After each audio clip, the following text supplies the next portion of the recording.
এই দুনিয়াতে আমার নবী আসার আগে নারীদের কি অত্যাচার জোর জুলুম করা হতো।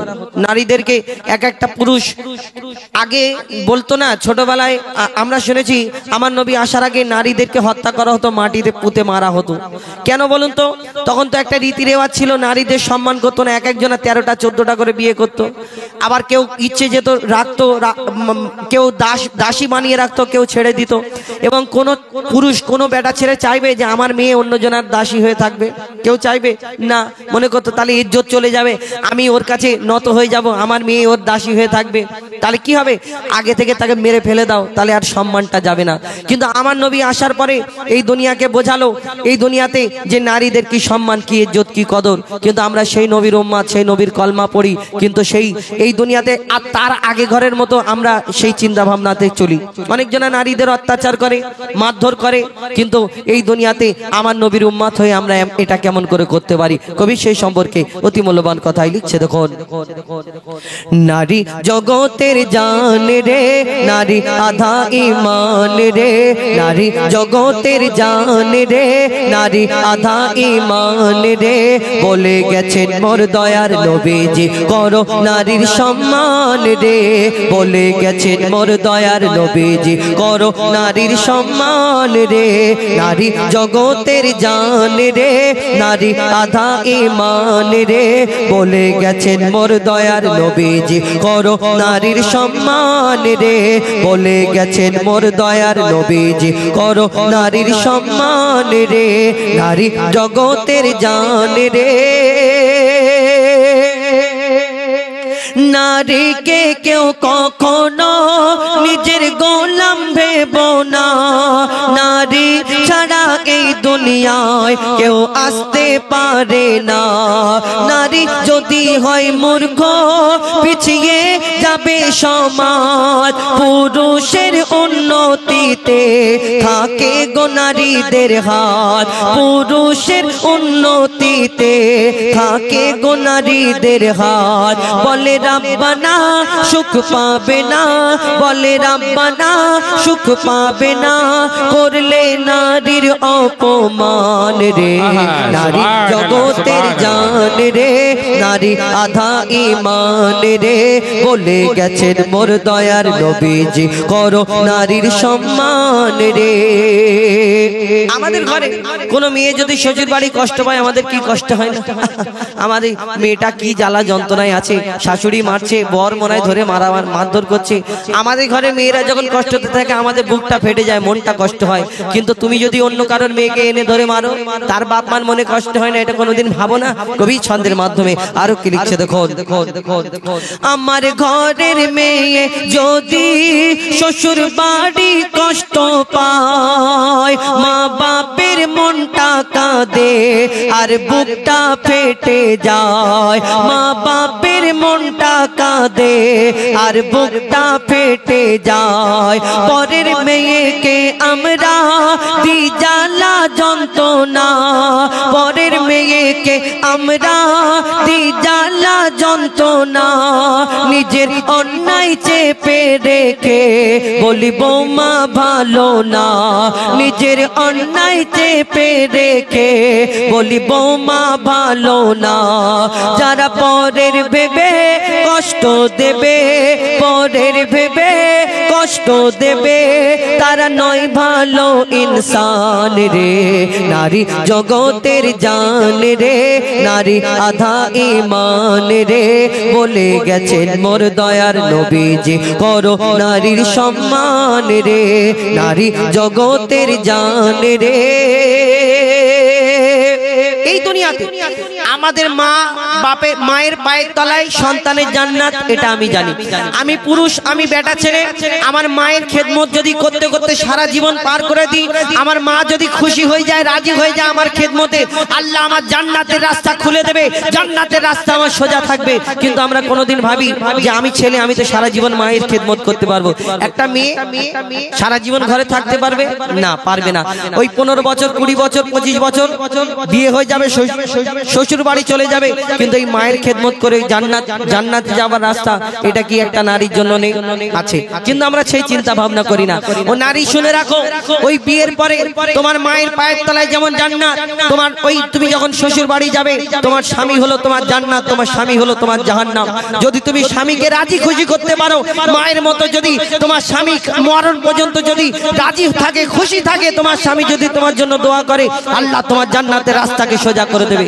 আর এই দুনিয়াতে তুমি যদি ওই কি করে, এখন আগেকারের মা বোনেরা কিরকম ছিল, আগেকারের মা বোনেরা যখন স্বামীরা বিদেশ থেকে বাইরে থেকে কাজ থেকে আসতো, ছুটে গিয়ে তার জামা কাপড় কি করে চেঞ্জ করতে হবে, ওই একটা গামছা নিয়ে আসতো, মুখটা মুছে নাও, একটু পানির মানে ওই কি বলে একটা মগে করে পানি দিত, আর হাত পাগা দিয়ে হাওয়া করে দিত, তখন কারেন্টের ব্যাপার ছিল না। আর এখন তো ডিজিটাল যুগ, মোবাইলে আমরা সব দেখে দেখে এখন ডিজিটাল হয়ে যাচ্ছে। তুমি আছো তোমার জায়গায়, আমি আছি আমার জায়গায়। স্বামী যদি কোনো জায়গায় যাওয়ার সময় বলে, হ্যাঁ গো এই জিনিসটা কোথায় গো আমার দরকার, তখন আমরা কত কি বলি, হ্যাঁ তোমার হাত নেই, চোখ নেই, কানা হয়ে গেছে, দেখতে পারো না। তুমি যখন এই কথা বলছো বলো, যখন ভিতরে যাবে তখন বুঝতে পারবে, যখন জাহান্নামের আগুনে তোমাকে জ্বালানো হবে, তখন সেই জাহান্নামের আগুনে জ্বলবে, তখন মনে করে আল্লাহ গো আমাকে একবার সুযোগ দাও, আমার স্বামীর গিয়ে পাই এত খেদমত করবো, সারা জীবন মনে হয় আর জাহান্নামে যেতে হবে না। অত এই জাহান্নামের আগুনে যখন জ্বলবে, তখন স্বামীর কথা মনে পড়ে। এখন মনে পড়ে না তো?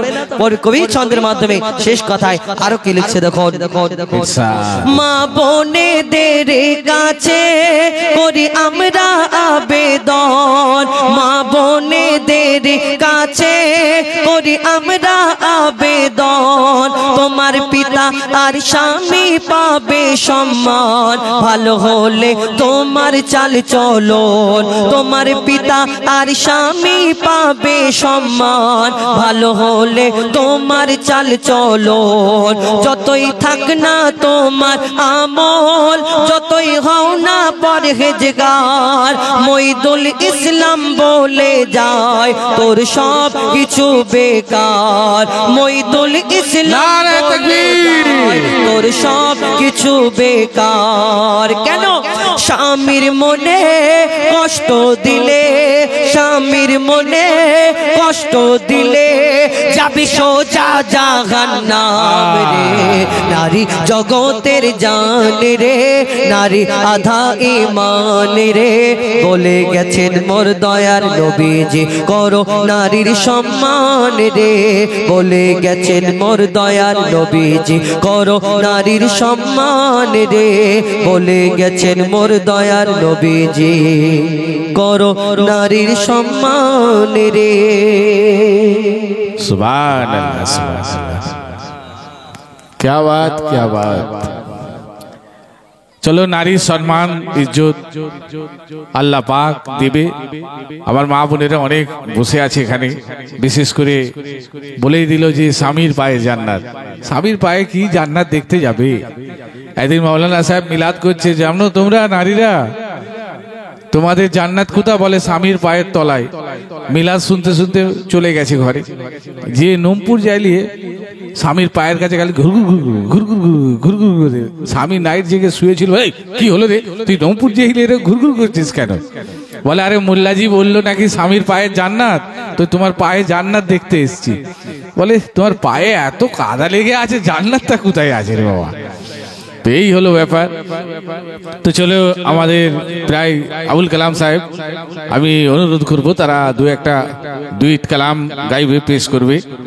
অনেক সিঙ্গেল হলো, এবারে দুইট কালাম হবে, তারপরে আমাদের ভাইজানকে নিয়েও গাওয়া হবে নাকি শোনা হলো লাস্টে। তো চলো কালাম বাবু, কালাম সিঙ্গেল গাইবে।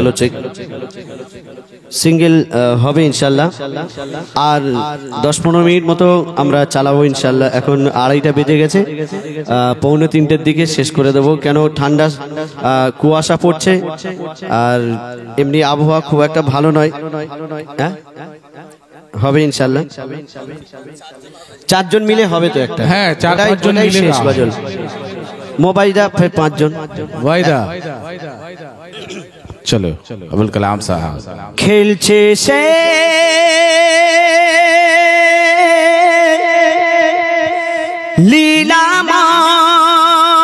লীলাময়, সুবহানাল্লাহ, সুবহানাল্লাহ, খেলছে সে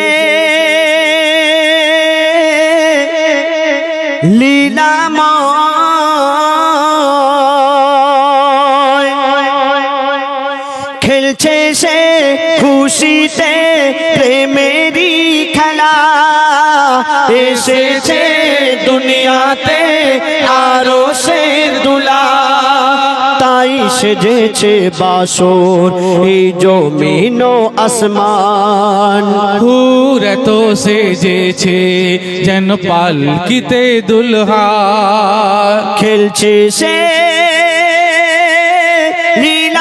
লীলাময় খেলছে সে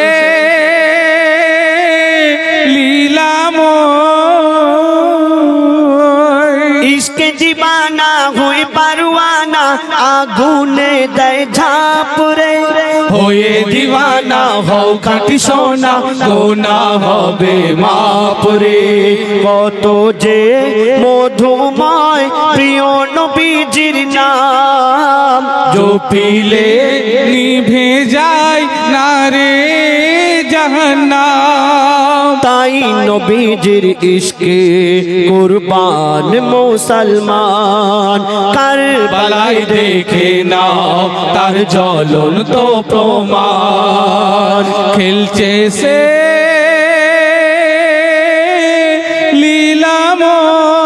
লীলাময় খেলছে সে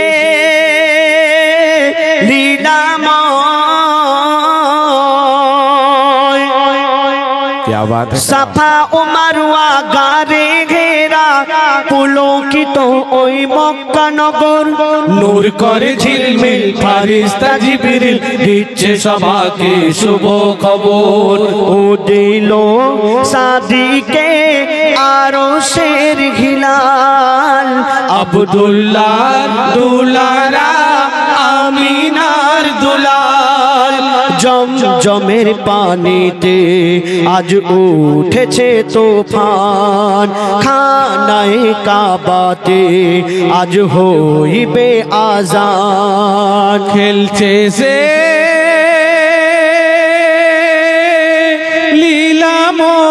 লীলাময় খেলছে সে এটা কিন্তু শেষ হয়ে যাবে নাকি আর একটু আগে বাড়বে নাকি আমি একটু জবরদস্তি গাইছি তুমি জবরদস্ত ফনকার আছো ঠিক আছে, ঠিক আছে, ঠিক আছে। একটু চেষ্টা করলাম ভাই কেন আবুল কালাম এত মিষ্টি আওয়াজে গাইছে আর ওই সঙ্গে আমি তাল কষ্ট করে দিলাম ধন্যবাদ।